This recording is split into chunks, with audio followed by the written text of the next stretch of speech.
Okay,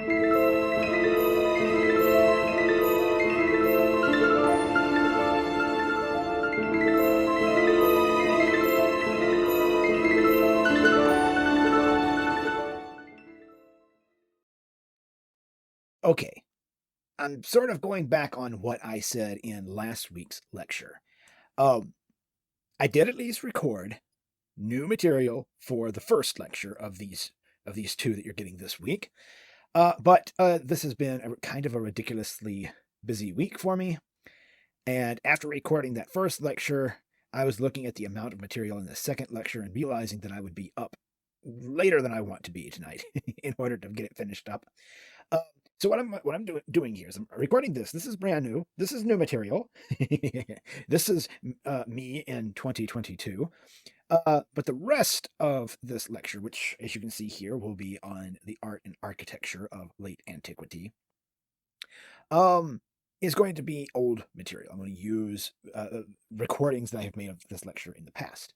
And I say recordings because, as you're going to see, there's at least two wardrobe changes that I'll go through over the course of this, because I have sort of cobbled it together from past lectures to put this one together. Just be aware of that. All right. So anyway, in this lecture, look at the art and architecture of late antiquity. You're going to see how all of those events and ideas that we talked about in lecture 1 come together and showcase themselves in the art, from sort of the earliest of Christian art to the architecture that comes into play specifically during late antiquity, to some of what happens in Byzantium as well.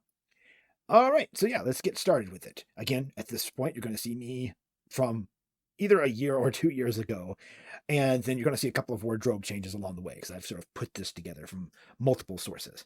All right, let's go. All right, so late antiquity. Let's begin there. If you'll recall our conversation from last week, late antiquity is that period of time that sort of has been sort of divided into its own period of time that is sort of a bridge between ancient Rome and the Middle Ages in Europe. We're going to look specifically at this period of time at early Christian art and architecture. The Romans are still around and still doing their thing during late antiquity, though the Roman Empire is falling. But we're going to specifically look at Christian art and architecture of the time. So early Christian art of this period. And understand again, there would have been Christian art in the places where it began, in ancient Israel, ancient Palestine, that region, as well as a lot of art in the eastern half of the empire. But we're going to particularly look at, well, I guess we'll get into some of the stuff in the eastern half of the empire at this time, but we're mainly going to look at early Christian art in Rome proper, the city of Rome. We'll look at the catacombs, we'll look at some of the early iconography, and we'll look at a sarcophagus in particular. So the catacombs, they were these burial corridors and chambers that were underground in Rome, as well as under other cities, but we're specifically going to talk about the ones in Rome. And by the late 2nd century, Christian symbols began to appearing on these walls. The earliest of these would have been people who were Christians in hiding, and as such, the art sort of is coded to protect them. By the 4th century, as Christianity was legalized, and then eventually triumphed in Rome, these symbols we start seeing these symbols more often in the catacombs, and they become less coded and more figurative. You'll see what I mean as we get into these. The earliest of symbols that we see down in the catacombs are very symbolic. And this was because, again, Christian citizens who could be buried in the catacombs, because you understand you had to be a citizen to be buried down there, no longer had to hide their religion. They could make that public. So again, the catacombs, they are these dark corridors, as you can see, that were dug beneath the city of Rome, but have been used for a long time at this point as burial chambers. Again, you had to be a Roman citizen to be buried down here. And so, as I mentioned, some early Christians in Rome start to place symbols on their sarcophagi, on their family plots in the catacombs to designate themselves as Christian. But there were a lot of early Christians who had an aversion to figurative representations of Christ, meaning we don't want a representation of Christ that looks like a person. Um, that seems strange because these days there seems to be no problem at all with depictions of Jesus, right? We don't seem to have a problem with that in art, but early on in Christianity, it felt wrong to a lot of them. And so symbols were used instead. It was also a way of coding the information to let fellow Christians know that you were a Christian without being faced with persecution. Or in the case of in the catacombs, right? Here you've been buried, right? You're dead. You're not going to be persecuted. But if you put some sort of Christian iconography onto your tomb that could be read by an outsider could see that and understand, oh, this person's Christian, then your family could potentially suffer persecution. So symbols were used instead. And this symbol, it says here, Christ monogram in a wreath, but that symbol that you see there inside the wreath is what we call the Chi-Rho. It's a common icon that we see at the time in late antiquity. And it's a visual symbol to represent Christ. And for a long time, this was the symbol that we saw rather than the cross.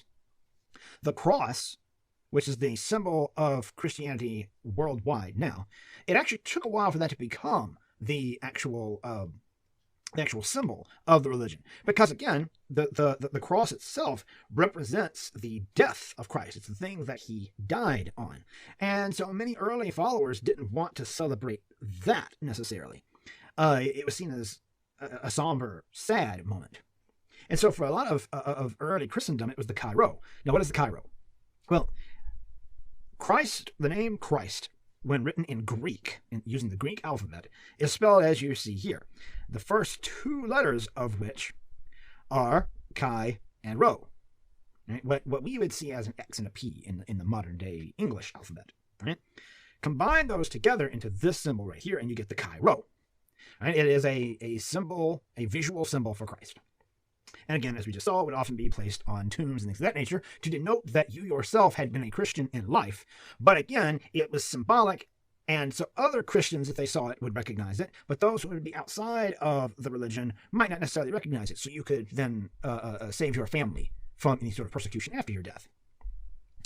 You also see in this image of the Chi-Rho, we also have, let me get my laser pointer, the Alpha and the Omega. That also, right, those are Greek letters, again, the first and last letters of the Greek alphabet.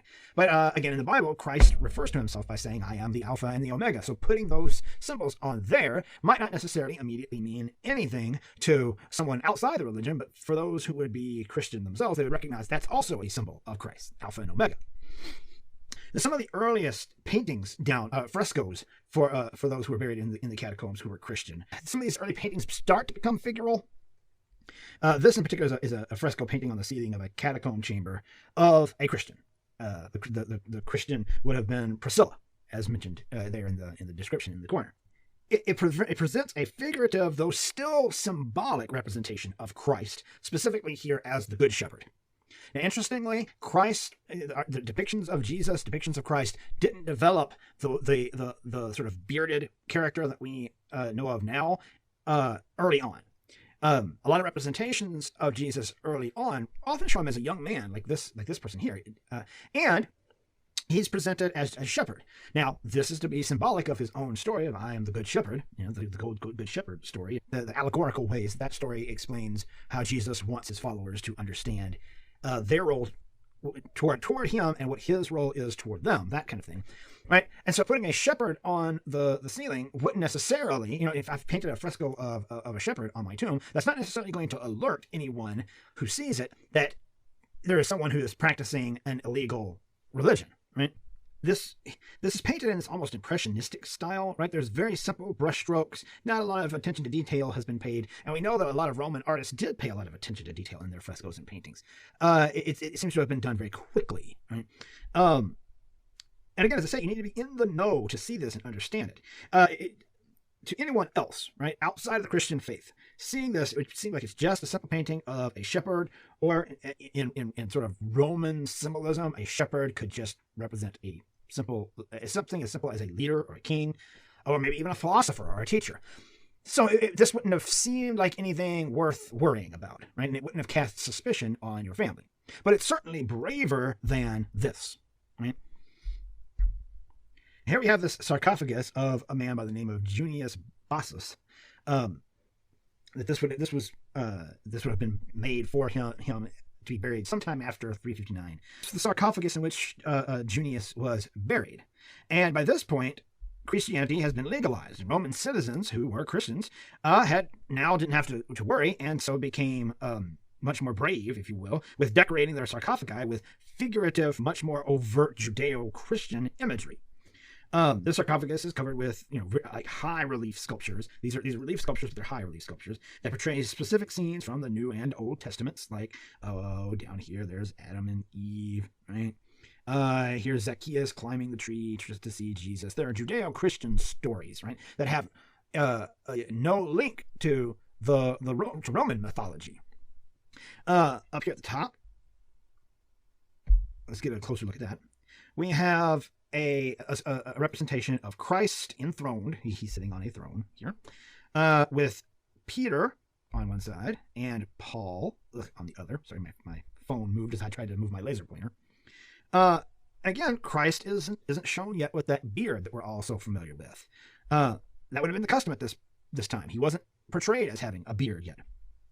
But there's still this juxtaposition, however, of Christian and pagan, imagery. Christian imagery and imagery from the Roman and Greek empires.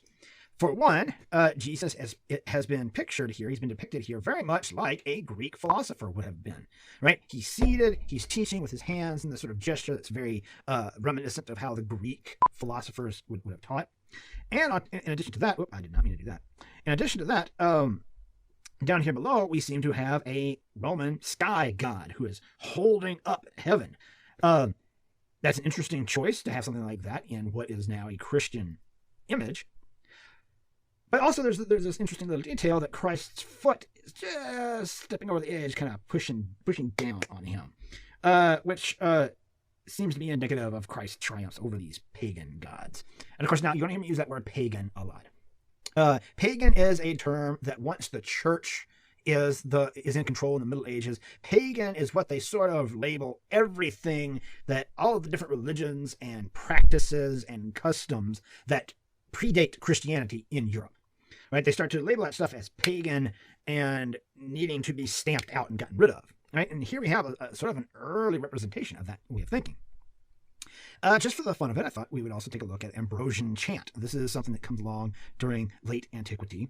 Over here we have a mosaic of Saint Ambrose or Ambrosius, as he's listed there, because that would have been his name in Latin. He developed what is known as Ambrosian hymn or Ambrosian chant. This was a type of chant in the early Christian church that took a lot of its themes, a lot of its inspiration from Roman chant, but Ambrose also was looking at music coming out of the Middle East, and combining them into liturgical music that would follow the Christian calendar, and would have a sort of call and response, where there would be a voice that would sing a stanza, or one half of the congregation singing a stanza, and then either the entire congregation or the other half of the congregation singing a response back.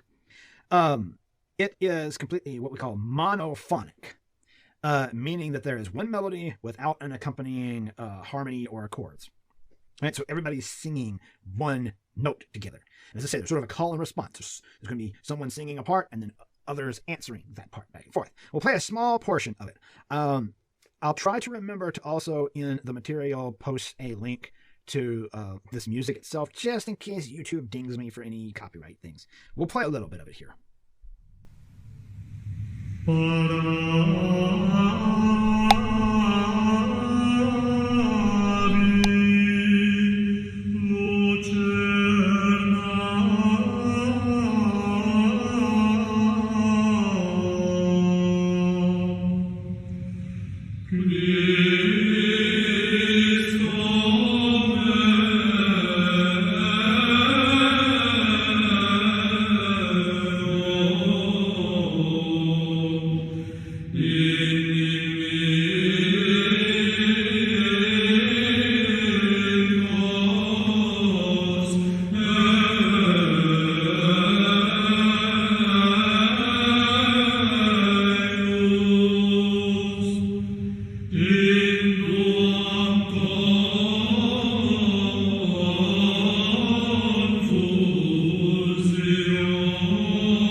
So as I say, it took influences both from Roman types of chanting that would have been done during Roman religious services, uh, as well as reaching back to the Middle East and pulling in some of the sort of Judeo influences into this type of chant as well. And Ambrosian chant, Saint Ambrose specifically came from, he lived in Milan, Italy, in the 5th century, and so this type of chant is very specifically connected to Milan specifically. It did spread outward, but it would kind of be overtaken by a different kind of chant that we'll get to later on, a few centuries down the line. And now it's very localized to Milan, and interestingly enough, Ireland. There's a lot of Ambrosian chant in Ireland when it comes to Catholic mass and liturgical music and things of that nature. All right, if we look at the architecture of late antiquity, and specifically, we're going to look at the Roman Basilica. Okay, so the Basilica was a type of building that was already in existence in ancient Rome. It was a Roman civic meeting building. These were for civic meetings, right? Like think of like your community center in your community, right? Places where you get together to do things as a community. Places where you might go. In the case of the Roman Basilica, you might go there to hear announcements from your local government.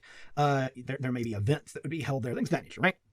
So it was a civic meeting building. These all were already in existence. And so when Christianity began to rise up within the Roman Empire, existing basilicas got converted to Christian purposes. And then, once Christianity triumphed, the basilica design became the model for new places of worship. Right? So as new churches were being built, they were built as basilicas. So what does a basilica look like? And this is important because even if you don't attend a Catholic church of any sort, if you attend any sort of a Christian church, and again, if you don't, no judgments, as I said last week, you owe much of the design of that church that you go to the Roman Basilica. Elements of the basilica have stuck around even in the backwater country church, right? There are elements of this that have been passed down and passed down and passed down, and we still retain today. So basilica. This over here to the left is the floor plan of the old St. Peter's Basilica. We'll talk about that in depth in a moment. So the architectural elements that define a basilica. It was cruciform in shape. That means it was shaped like a cross, right? Like here's this part, and then there's a beam that crosses it here. It was already shaped like a cross, right? Which makes sense why Christians were attracted to it, right? That was already built into the Roman design.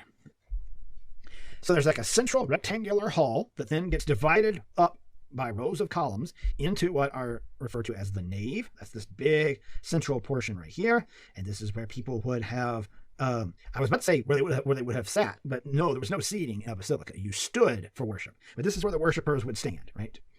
And the aisles are these portions on either side, right? And what you see is these little sort of dotted lines. These are all the columns that would have divided up the aisles from the nave, right? This big central rectangular portion. Then on the eastern end, because basilicas and therefore the churches that were built after them were built on an east-west axis, right? So the front of the basilica where you would enter, right, is the western side.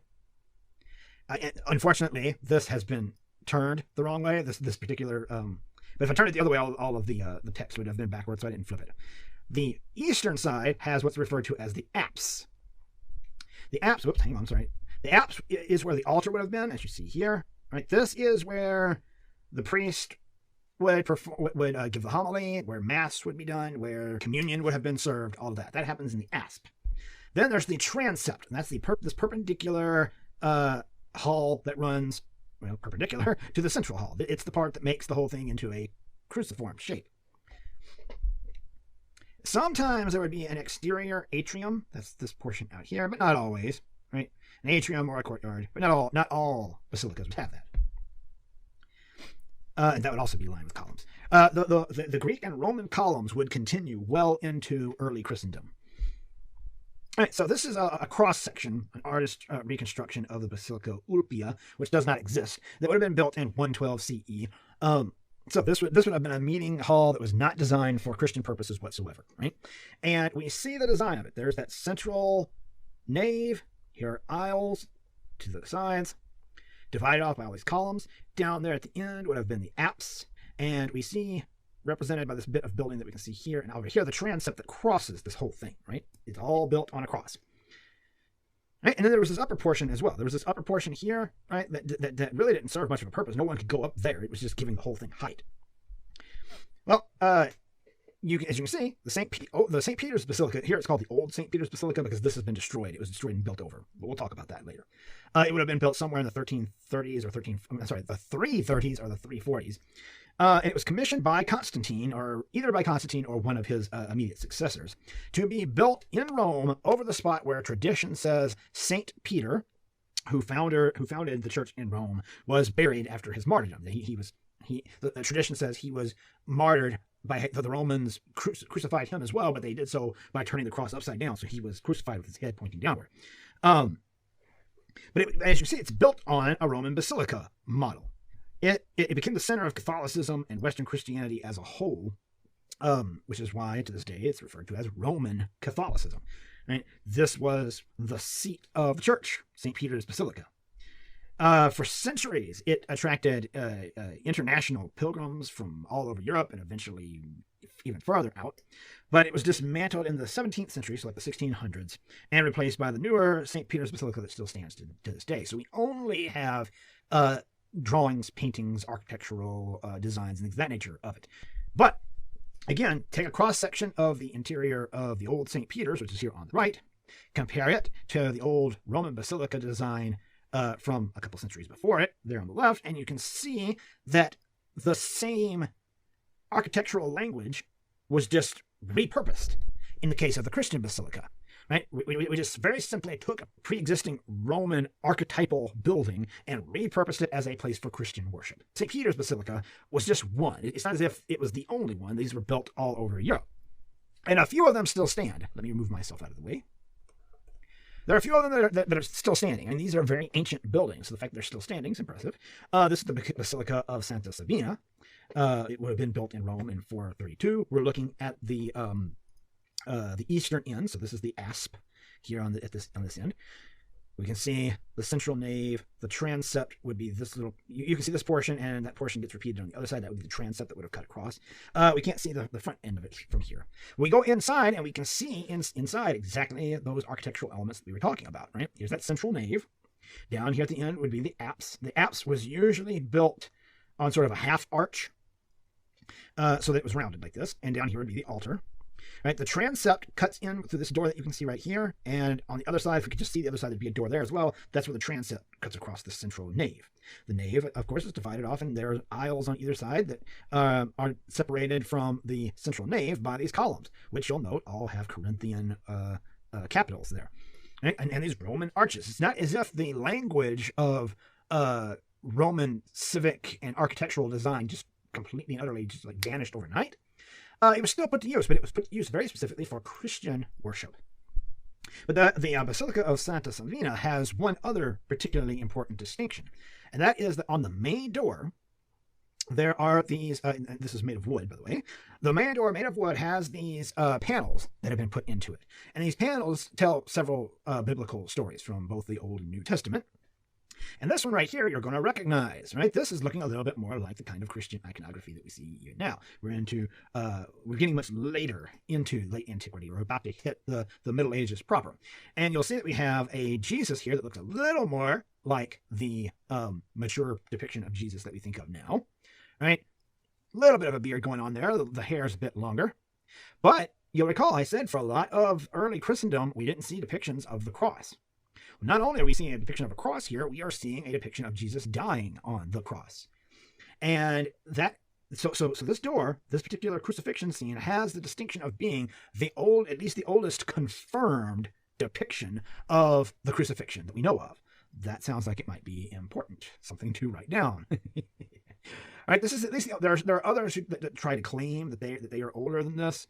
But this is the one that we have a definitive date for. So it's recognized right now as the oldest known depiction of Christ dying on the cross. Mosaics. You'll recall, as we mentioned in the lecture about Roman art, that mosaics, again, which are images produced by arranging small colored pieces of stone, tile, and glass, were extremely popular in Rome, right?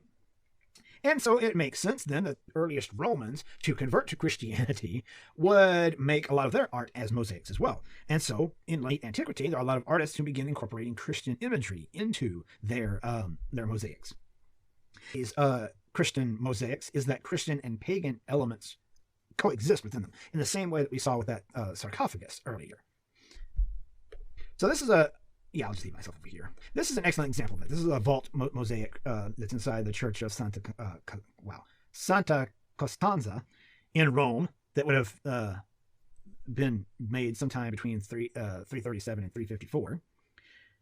And you look at this mosaic, and if it weren't in a Christian church, it might seem secular or related to Greek or Roman religious concerns with wine and olive oil. Right? You look at this and you don't necessarily see anything that immediately stands out as Christian. However, it is in a church. And so with it being in that context, it takes that pagan imagery, right? The imagery that would have been important to cultures that were not Christian, and converts it into a message that references the importance of, say, communion wine, of anointing one's head with oil. All these olives that we see point very heavily toward lots of olive imagery in the New Testament. Christ preached on the Mount of Olives, right? Things of that nature. We see canisters that would have been used for either holding oil or wine. This vase here would have been used for oil. This horn would have been used for drinking wine. This is a bowl that would have carried wine in it. And upon it, we see two doves, right? It is pretty early on in Christian iconography that the dove starts to take on religious significance as a symbol for the Holy Spirit. And there's the Holy Spirit hanging out with a bowl of wine, right? There's all sorts of indications that point toward communion and the importance of the wine and its connection to the blood of Christ and the salvation of humanity, right? But that's all hidden in codified imagery here, right? And here we have something much more figurative, something that's being less, or rather more overt and not trying to sort of hide behind symbols. This is a piece from the Mausoleum of Galla Placidia, wow, in Ravenna, Italy, that would have been, this mosaic would have been made around 450. Here we see Christ is young, he's still beardless, right? We don't necessarily see that beard just yet, but there's far more overt Christian imagery happening here. For one, and this is something that we're going to see a whole lot of from here on out, is that halo around his head, right? It becomes that the halo in Christian art becomes a means of denoting that the person that we're looking at is holy, and it becomes commonplace. It's going to get used all over the place. He's holding the cross in his left hand, right? That's no hiding that cross. It's right out there. It's gold. It's easy to see, right? We're not trying to hide the fact that we're Christian anymore. And with his right hand, he's feeding his sheep, his followers, right? All of this imagery comes straight out of the Good Shepherd stories that Jesus tells in the Bible. And I say stories because if you ever look, right, there are two versions. Luke has one, and I want to say either Mark or Matthew has a different version of the Good Shepherd story. Rather than decorating a tomb with a vision of the afterlife, right? Because think about just how many cultures we've seen do that, right? That have given us depictions of what they believed the afterlife was going to be in the tomb of the one who had died. Instead, this seems to be representing the hope and comfort of Christ taking care of his followers to those who are alive, who might be visiting this mausoleum, right? That's an interesting choice, right? There's not a depiction of Gaia here in heaven, right? Instead, we have a depiction of a story that was meant to be an allegory for how Christ looks after his followers. Byzantium was the eastern half of the empire, and it remained stable for centuries, as I've already mentioned in last week's lectures. And the Byzantines developed this artistic style that was very focused on translating church theology into artistic terms. The art was sort of seen as needing to conform to Christian theology, right? And it did so by communicating the divine nature of biblical figures and saints and present-day rulers. These would have been rulers that were believed to be holy. In these images that we refer to as icons. And icons were these, sometimes small, sometimes they could be pretty large, religious images that were used for worship that we'll dive into more in depth in a moment. And there was this very distinctive visual styles that were developed in in the Byzantine Empire that remained relatively unchanged for almost 1,000 years. And if in the Greek Orthodox Church, in the icon painters of the Greek Orthodox Church, this is still practiced to this day even. But once the Ottoman Empire moved in, the broader practice of it throughout Byzantium sort of ended. So what are the distinctive characteristics? How can you recognize that you're seeing Byzantine art? Well, you're going to see things like gold everywhere. The Byzantines would use gold leaf throughout their icons and paintings.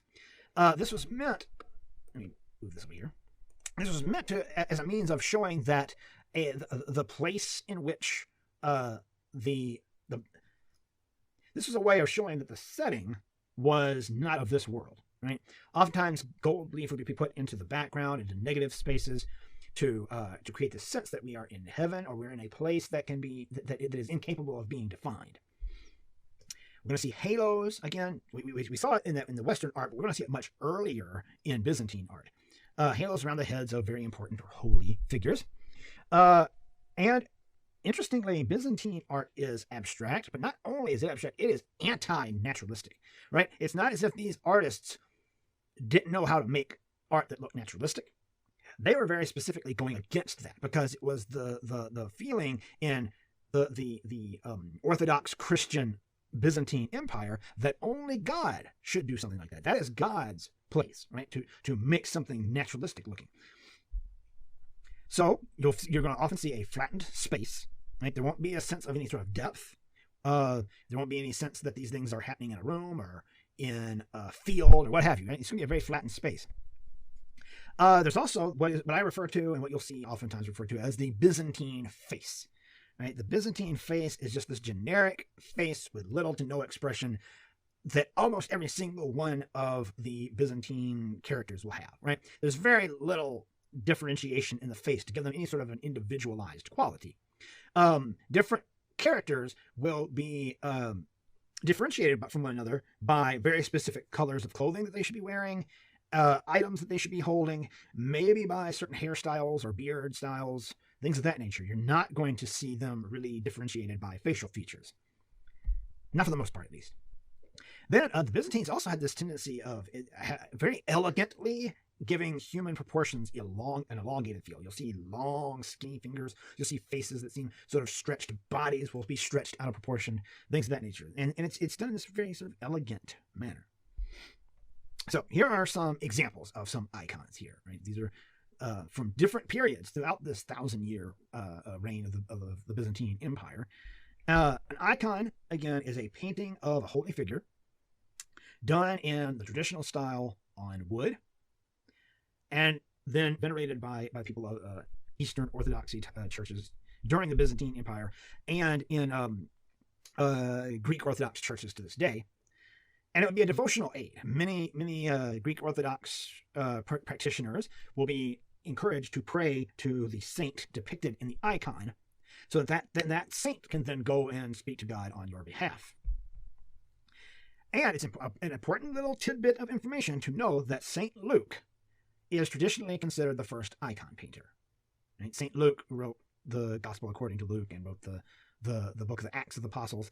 Right? He's also considered the first icon painter, and that's important because he's also going to, as we get later on into the Middle Ages, he's going to be a saint that artists are particularly going to look to.